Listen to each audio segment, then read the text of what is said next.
The fertile crescent term started me thinking why we are not fertile anymore. I am Jordanian. I was looking for maybe to understand where we come from, our roots, maybe questions regarding my own identity.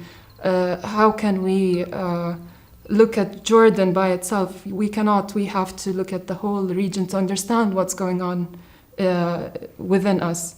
And if you take a look at our borders, each of our borders is burning in turmoil. And that was interesting that we were stable. We were the only ones that were stable. We were receiving refugees instead. The other part of the project that I was dealing with was basically the question of fertility, which is the land was fertile because of water. And currently, Jordan is considered the second poorest country in water. And that's how I started working on the first chapter of Infertile Crescent. I think for me it was always a curiosity. I come from Amman, the capital, and when I decided I wanted to go and beyond the capital and see what was going on in the isolated villages around the border, I knew that Amman, the capital, took the lion's share of attention. We knew everything that was going on there, but I wanted to understand what was going on with other fellow Jordanians like me, but not in the capital. So that was also a search of who we are. Are we on the same page? Do we want change? Do they understand that there's no water? Like people like me at same age, what's their concern? What's going on? So I think that was also part of the project that was making me move, and it's the people that I was meeting along the way, because as we know, working on such projects need a lot of time, and you have to maintain trust, and you have to dig deeper. And I think one of the things that I learned working on this was breaking my own preconceptions.